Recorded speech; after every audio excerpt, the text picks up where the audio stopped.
Hello, good morning students. दिवाळीनंतरच्या या द्वितीय सत्रात आपणा सर्वांचे खूप खूप स्वागत आहे विद्यार्थी मित्रांनो.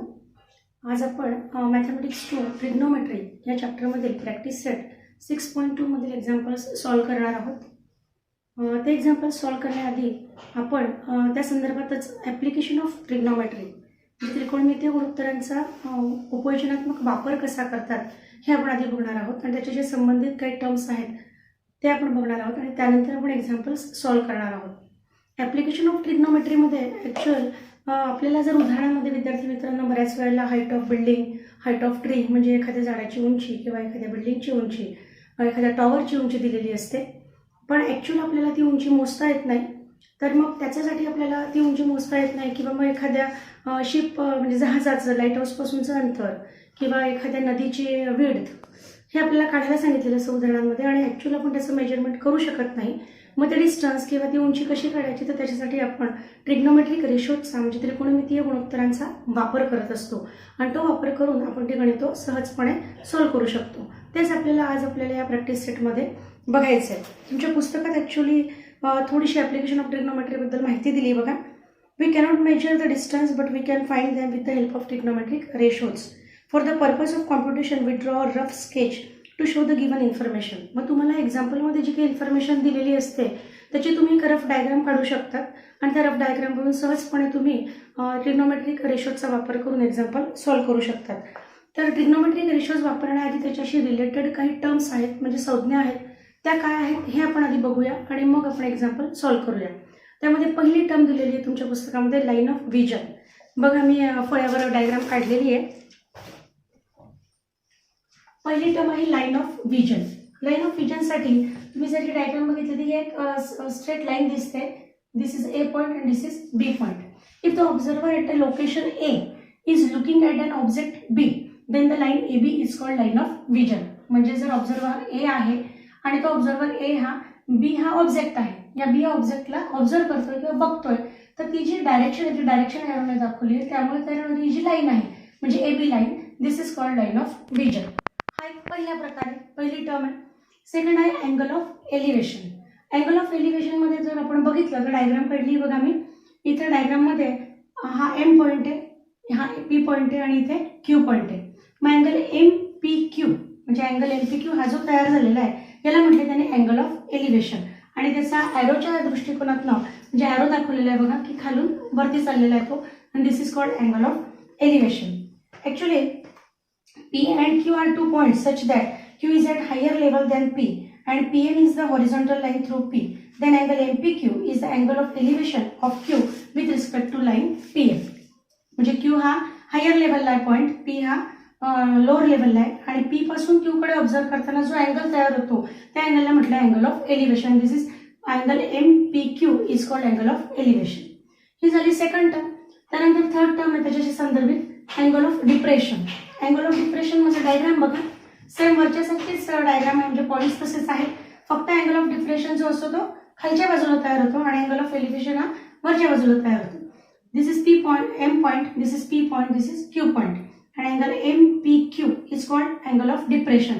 आणि ॲरोच्या दृष्टिकोनातून डायरेक्शन बघितली तर ही डायरेक्शन वरून खाली येते आणि यालाच म्हटलं त्यांनी अँगल ऑफ डिप्रेशन. त्याच्या संदर्भात आपण असं म्हणू शकतो डायग्रामच्या संदर्भात बघा, if P and Q are 2 points such that P is at higher level than Q and Pn is the horizontal line through P, then angle MPQ is the angle of depression of Q with respect to point M.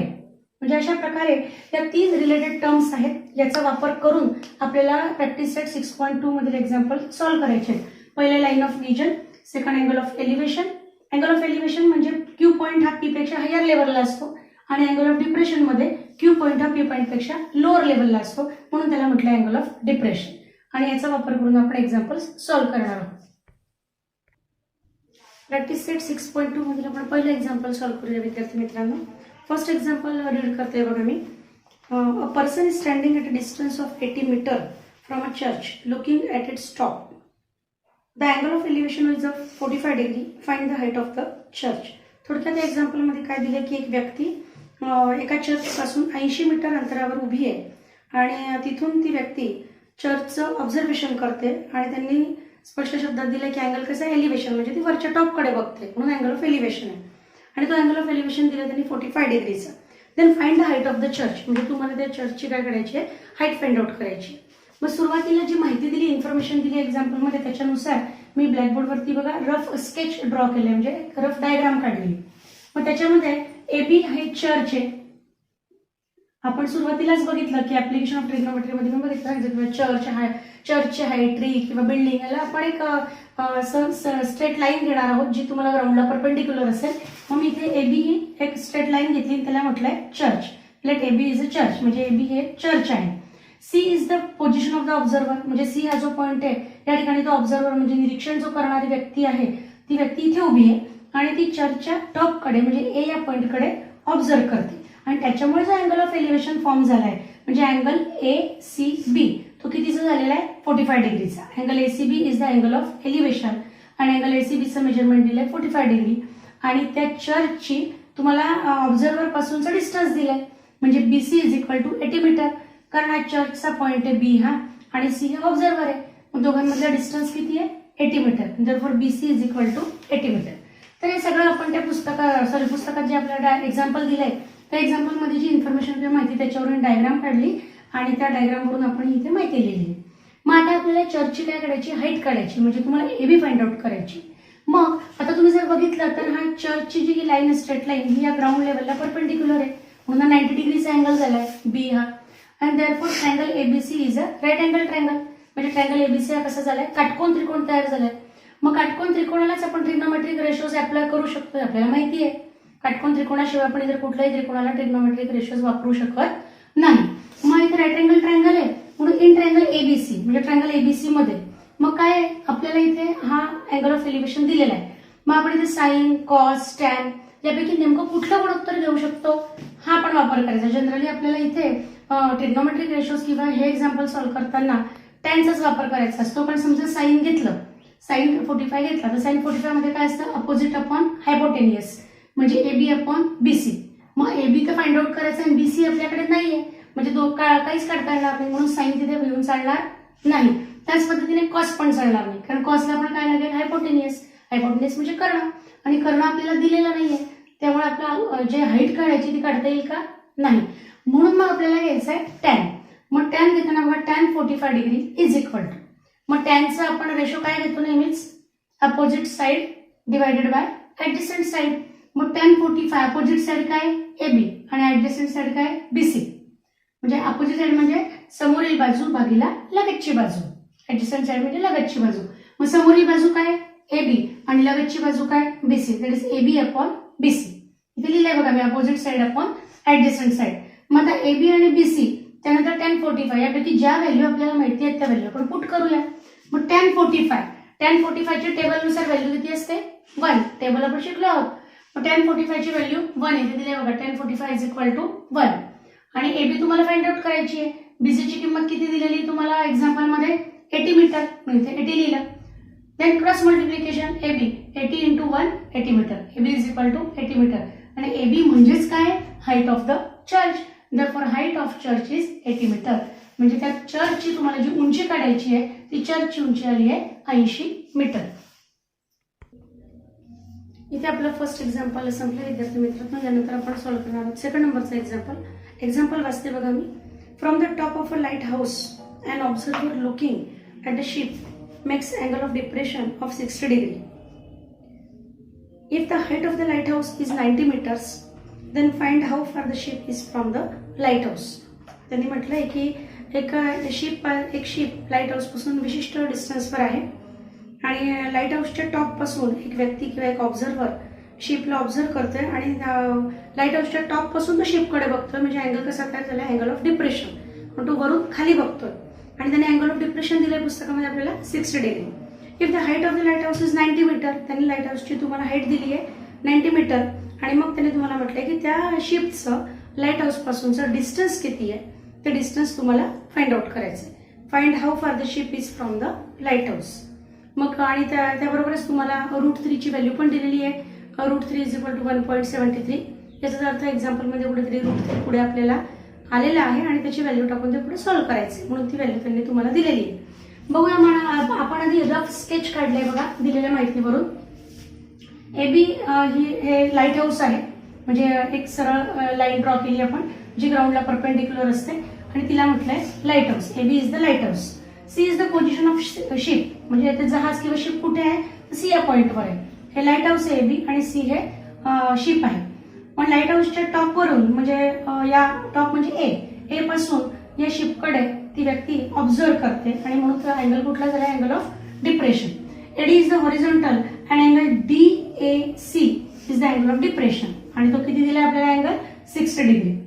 मग AB is equal to also 90 degree, sorry 90 metre, म्हणजे AB म्हणजे light हाऊसची आपल्याला काय दिली आहे, height, ती किती दिली आहे 90 मीटर, म्हणजे 90 मीटर दिली आहे. आणि AB म्हणजे लाईट हाऊस या ग्राउंड लेवलला परपेंडिक्युलर आहे, म्हणून इथे पण अँगल कितीचा झालाय 90 डिग्रीचा. मग अँगल DAC आणि अँगल ACB हे अल्टरनेट अँगल आहे, बरोबर आहे. आपण नववीतच शिकलोय अल्टरनेट अँगल वगैरे. मग DAC आणि ACB हे अल्टरनेट आहे आणि अल्टरनेट अँगल कॉन्ग्रुएंट असतात. मग हा 60चा आहे, म्हणून हा पण कितीचा झालेला आहे 60चा. मग अँगल ACB पण किती झाला 60 डिग्री. मग आता बघा नेहमीप्रमाणे इथे ट्रायंगल फॉर्म झालाय, ट्रायंगल ABC. आणि ट्रायंगल कुठला आहे, राईट अँगल ट्रायंगल आहे, म्हणजे काटकोन त्रिकोण तयार झालाय, म्हणजे आपण इथे ट्रिग्नोमेट्रिक रेशो अप्लाय करू शकतो. मग इन ट्रायंगल ABC इथे पण आपल्याला जो अँगल ऑफ एलिव्हेशन दिलेला आहे त्याचा सरळ टॅनचा रेशो घ्यायचा आहे. इथे पण साइन आणि कॉस देऊन काहीच उपयोग होणार नाही, म्हणून मग टॅन 60 डिग्री. मग टॅन 60, टॅन म्हणजे काय, अपोजिट साइड म्हणजे AB divided by adjacent side म्हणजे BC. अपोजिट म्हणजे समोरची बाजू आणि ऍडजस्टंट म्हणजे लगतची बाजू. मग टॅन 60 इज इक्वल टू समोरची बाजू भागिले लगतची बाजू. मग समोरची बाजू म्हणजे काय, AB आणि लगतची बाजू म्हणजे BC. मग tan 60 degree is equal to AB upon BC. मग व्हॅल्यूज पुट करूया. टॅन 60 डिग्रीची टेबलनुसार व्हॅल्यू काय, √3. टेबल आपला पाठच झाला असेल दिवाळीच्या सुट्टीत, कारण आपण आधी हे बघितलेलं आहे, त्याच्या आधीचं टेबल कसा करायचा काय करायचं आहे ते. मग टॅन 60 डिग्रीची व्हॅल्यू किती आहे, √3, ती पुट केली आपण. AB ची व्हॅल्यू दिली 90, BC फाइंड आउट करायचे. Therefore BC is equal to 90 upon √3, म्हणजे 90 भागिले √3. मग √3 हा इथे छेदामध्ये आलेला अंक आहे, त्याचं आपल्याला परिमेयीकरण करायचं, रॅशनलायझेशन. आपण बघितलंय मागच्या वर्षी नवी शिकलो, रॅशनलायझेशन ऑफ द डिनॉमिनेटर. मग रॅशनलायझेशन करताना, परिमेयीकरण करताना त्याच नंबरने अंश आणि छेदाला दोघांना काय करायचं असतं, मल्टिप्लाय करायचे. Multiply by √3 upon √3. मग 90 इंटू √3 डिवायडेड बाय √3 इंटू √3 म्हणजे किती 3. ओके. मग BC इज इक्वल टू काय, 90 √3 अपॉन 3, म्हणजे 3 ने भाग द्यायचा आहे. 3 ने इथे 90ला भाग दिल्यावर किती 30. ओके, म्हणजे BC ची व्हॅल्यू 30 √3. मग √3 ची आपल्याला व्हॅल्यू दिलेली आहे, किती दिली आहे 1.73. 30 इंटू 1.73 आणि हे मल्टिप्लिकेशन केल्यानंतर BC ची व्हॅल्यू येते 51.9 मीटर. आणि BC म्हणजेच काय, तर BC म्हणजे काय, तर लाईट हाऊसचं या शिप पासूनचं अंतर, आणि तेच आपल्याला फाइंड आउट करायचं आहे. Therefore the ship is at the distance of 51.9 metre from the light house. म्हणजे लाईट हाऊस पासून जहाजाचं अंतर किती आहे 51.9 मीटर. तर या पद्धतीने टॅनचा रेशो या त्रिकोणमितीय गुणोत्तरामध्ये वापर करून या ट्रायंगल ABC मधून आपण या व्हॅल्यूज पुट करून BC ची व्हॅल्यू काढलेली. Now we solve third example of practice set 6.2. तिसरं एक्झाम्पल आपण सॉल्व करणार आहोत. एक्झाम्पल वाचते बघा. 2 buildings are facing each other on a road of width 12 metre. 2 building एकमेकांसमोर उभ्या आहेत आणि त्यांच्यामधलं जे अंतर विड्थ आहे, सॉरी त्यांची जी विड्थ आहे म्हणजे रुंदी आहे ती किती आहे 12 मीटर आहे. From the top of the first building which is 10 metre high, the angle of elevation of the top of the second is found to be 60 degree. What is the height of the second building. त्यांनी एका बिल्डिंगची तुम्हाला height दिलेली आहे 10 metre आणि top पासून observation किंवा observe करतोय, म्हणजे अँगल ऑफ एलिव्हेशन झालेला आहे आणि अँगल ऑफ एलिव्हेशन त्यांनी दिलेलं आहे तुम्हाला 60 डिग्री. आणि सेकंड बिल्डिंगची तुम्हाला हाईट फाइंड आउट करायची आहे. तर दिलेलं जे एक्झाम्पलमध्ये इन्फॉर्मेशन त्याच्यावरून आपण एक रफ स्केच काढले बघा. AB हा एक सेगमेंट ड्रॉ केला आहे आणि BD सेगमेंट AB आणि सेगमेंट DC हे 2 सेगमेंट आपण ड्रॉ केलेले आहेत आणि दोन्ही काय, तर दोन्ही या बिल्डिंग्स आहेत. Segment AE is the horizontal and angle CAE is the angle of elevation. Angle CAE is the angle of elevation, that is angle DAE angle of elevation is 60 degree. Okay. आणि segment BD represent the road आणि BD हा काय आहे, road आहे. AB and segment CD represent the two buildings. Segment AE is horizontal and angle CAE is the angle of elevation. Segment BD represents the road, म्हणजे BD हा रस्ता आहे.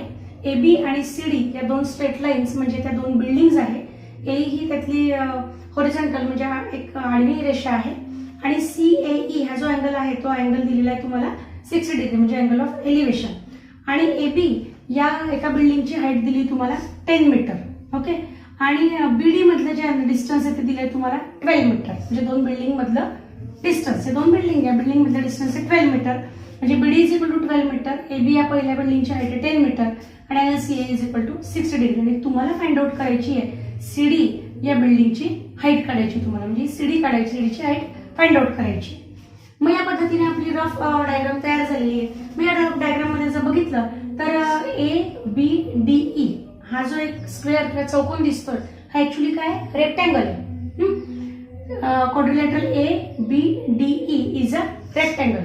Rectangle म्हणजे काय आयत आणि आयताच्या समोरासमोरील बाजू कशा असतात एकरूप असतात, सारख्या असतात. बघा quadrilateral ABDE is a rectangle therefore DE is equal to AB. DE is equal to AB म्हणजे ही आणि ही समोरची बाजू इक्वल आहे. मग ही 10 मीटर आहे म्हणून ही पण किती झाली 10 metre. Okay.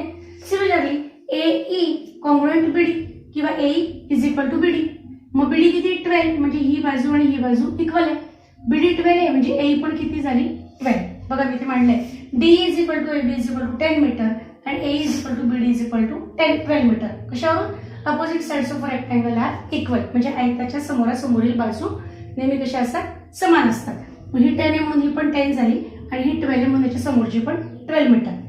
In right angle triangle CEA.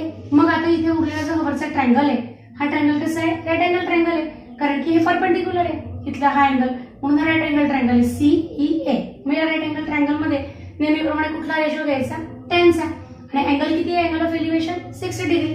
therefore tan 60 degree is equal to tan आहे म्हणजे अपोजिट साइड याच्या समोरची opposite side CE divided by adjacent side म्हणजे A. अपोजिट म्हणजे समोरची बाजू भागीला लगतची बाजू. समोरची बाजू CE लगतची बाजू A. CE upon A.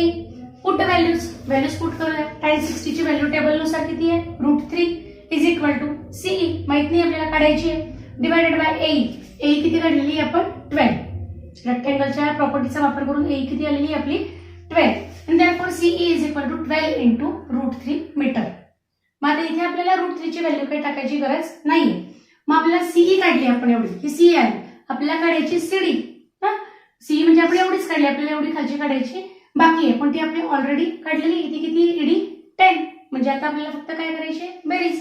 मग CD is equal to CE plus ED because C dash E dash D म्हणजे CED हे एकरेषीय बिंदू आहेत म्हणून CE plus ED is equal to CD.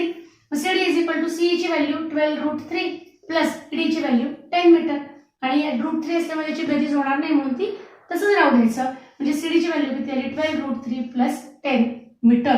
It is height of second building is 12√3 plus 10 metre म्हणजे दुसऱ्या बिल्डिंगची किंवा दुसऱ्या इमारतीची उंची किती आलेली आहे 12√3 अधिक 10 मीटर. असं आपण या एक्झाम्पल वरून ही सेकंड बिल्डिंगची हाईट फाइंड आउट केली. आता आपण चौथं एक्झाम्पल सॉल्व्ह करूया विद्यार्थी मित्रांनो. चौथं एक्झाम्पल बघा. 2 poles of heights 18 metre and 7 metre are erected on a ground. दोन पोल म्हणजे दोन खांब ग्राउंड मध्ये ठेवलेले आहेत. त्याच्यामध्ये एका पोलची हाईट आहे 18 मीटर आणि दुसऱ्या पोलची हाईट आहे 7 metre. The length of the wire fastened at their tops in 22 metres. आणि त्या दोन्ही पोलचे जे टॉप्स आहेत ते टॉप ज्या वायरने जॉईंट केलेले आहेत त्या वायरची लेंथ आहे 22 मीटर म्हणजे 22 metre. Find the angle made by the wire with the horizontal. तर या एक्झाम्पलमध्ये तुम्हाला त्या वायरने त्या हॉरिझॉन्टल बरोबर जो काही अँगल मेड केला आहे तयार केला अँगल तो अँगल तुम्हाला फाइंड आउट करायचा म्हणजे थोडक्यात तुम्हाला थिटा फाइंड आउट करायचं म्हणजे अँगल ऑफ एलिव्हेशन किंवा अँगल ऑफ डिप्रेशन असं तुम्हाला त्याची व्हॅल्यू दिलेली नाहीये ते व्हॅल्यू तुम्हाला फाइंड आउट करायची. रफ स्केच बघा दिलेल्या माहितीवरून. सेगमेंट AB आणि सेगमेंट CD हे दोन्ही सेगमेंट म्हणजे थोडक्यात काय आहेत पोल्स आहेत दोन पोल आहेत. मग AB is a short pole and CD is a long. मग शॉर्ट पोल म्हणजे त्याची हाईट किती आली 7 मीटर आणि CD हा मोठा पोल आहे त्यातला म्हणून त्याची हाईट किती आली 18 मीटर कारण हाईट त्यांनी आपल्याला दिलेली आहे. एसी रिप्रेझेंट मध्ये दोन्ही पोलचे जे वरचे टॉप आहेत त्या एका वायरने जॉईंट केले. मग ती जी वायर आहे एसी रिप्रेझेंट द वायर आणि त्या वायरची लेंथ दिली तुम्हाला किती दिली आहे 22 मीटर ती लिहिली बघा मी इथे AC 22 metre. That is AC represent the wire and segment A is the horizontal. A काय झाली त्यामुळे हॉरिझॉन्टल आणि मग त्या वायरने त्या हॉरिझॉन्टल बरोबर जो अँगल मेड केला आहे तो अँगल आपल्याला फाइंड आउट करायचा आहे. मग ही वायर आहे हे हॉरिझॉन्टल आहे म्हणजे अँगल काय झाला angle CAE. This is the angle and therefore angle CAE is find out. आपल्याला तो शोधून काढायचा आहे. मग त्या अँगलला आपण काय मानलंय थीटा मानलंय. आपल्याला काढायची त्याची व्हॅल्यू म्हणून त्याला मानलं theta. Angle CA is the angle made by wire with the horizontal and then let CAE angle CAE is equal to theta. असं हे आपलं रफ स्केच तयार झालेलं आहे. परत एकदा सांगते बघा AB आणि CD हे दोन पोल आहेत. CD ची लेंथ आहे 18 मीटर. AB या पोलची लांबी आहे 7 मीटर. AC ही वायर आहे तिने AE या हॉरिझॉन्टलशी अँगल तयार केलेला आहे. AC वायरची लांबी आहे 22 मीटर आणि तो जो अँगल तयार झाला आहे हॉरिझॉन्टल बरोबर अँगल आहे CAE आणि त्याला आपण मानलंय अँगल थीटा. मग आपल्याला थीटाची व्हॅल्यू काढायची आहे. मग या डायग्राम मध्ये आपण जर बघितलं तर ABDE हा एक रेक्टँगल तयार झाला म्हणजे आयत तयार झालाय मागच्या एक्झाम्पल सारखंच. मग इथे आपल्याला त्याच प्रॉपर्टीचा वापर करायचा कुठला आयताच्या समोरासमोरील बाजू समान असतात. Opposite sides of rectangle are equal. म्हणजे मग आपल्याला ही 7 मीटर आहे AB म्हणजे ED पण किती येईल 7 मीटर आहे. ओके असं आपल्याला ते हे वापरून प्रॉपर्टी वापरून एक्झाम्पल सॉल्व्ह करायचं. मग बघा quadrilateral ABD is a rectangle आयत आहे. DE is equal to AB is equal to 7 metre. ही झाली तुमची AB आहे 7 म्हणून DE पण किती झाली 7 मीटर. म्हणजे ही इक्वल आहे. या दोन्ही साइड एकमेकांच्या कशा इक्वल आहेत. मग AB आणि ED इक्वल आहे म्हणजे ती 7 मीटर झाली. मग आता CED हे एक रेषीय बिंदू आहेत C', E', D. Okay collinear points आहेत. देअरफॉर आपण काय म्हणू शकतो CE plus ED is equal to CD. बघा CE plus ED is equal to CD. Put the values CE plus ED ची व्हॅल्यू तुम्ही काय किती घेतली आहे त्या प्रॉपर्टी वापरून 7 इज इक्वल टू CD ची व्हॅल्यू तुम्हाला पुस्तकात किती दिली आहे 18 and therefore CE is equal to 18 minus 7 is equal to 11 metre. CE is equal to 11 metre. म्हणजे ही उरलेली जी CE आहे हिची व्हॅल्यू किती आली 11 मीटर. म्हणजे 11 प्लस 7 ही टोटल किती झाली आहे 18. ओके मग आता वरती एक ट्रायंगल फॉर्म झालाय. या रेक्टँगलच्या वरती कुठला ट्रायंगल फॉर्म झालाय ट्रायंगल CAE किंवा CEA. बरोबर रेक्टँगल ट्रायंगल आहे. मग इथे आपल्याला ट्रिग्नोमेट्रिक रेशो वापरता येईल. मग आता आपल्याला थीटा काढायचा आहे. इथे नेहमीप्रमाणे टॅन थीटा जर आपण बघितला तर टॅन म्हणजे काय opposite side upon adjacent side. मग आपल्याला काढायचं काय आपण ऍक्च्युली आपल्याला अँगल काढायचा आहे ना. त्यामुळे आपल्याला ते साइन आणि टॅन वापरून चालणार नाही. इथे आपल्याला वापरायचं आहे साइनचं गुणोत्तर. मग बघा in triangle right angle triangle CEA sine theta. बघा sine theta is equal to साइनचं आपलं डेफिनेशन काय अपोजिट साइड अपॉन हायपोटेनियस. मग थीटाची अपोजिट साइड आहे CE आणि हायपोटेनियस आहे AC. बरोबर आणि या दोन्ही व्हॅल्यू आपल्याला माहिती आहे म्हणजे आपण थीटा फाइंड आउट करू शकतो. जर आपण टॅन घेतलं असतं तर टॅनचं काही अपोजिट अपॉन ऍडजसंट आपल्याकडे ऍडजसंट साइड होती का नाही म्हणजे आपण थीटा फाइंड आउट करू शकलो नसतो. म्हणून आपल्याला टॅन इथे वापरून चालणार नाही म्हणून आपण काय घेतलं साइन घेतल्यामुळे काय झालं की साइन म्हणजे अपोजिट अपॉन हायपोटेनियस या दोन्ही व्हॅल्यूज माहिती आपल्याला म्हणजे आपण साइन थीटा सहजपणे फाइंड आउट करू शकतो. मग बघा आता sine theta is equal to opposite upon hypotenuse definition नुसार अपोजिट साइड आहे CE हायपोटेनियस आहे AC. मग व्हॅल्यूज पुट केल्या sine theta is equal to CE ची व्हॅल्यू 11 AC ची value 22. Sine theta is equal to 11/22 म्हणजेच 1/2.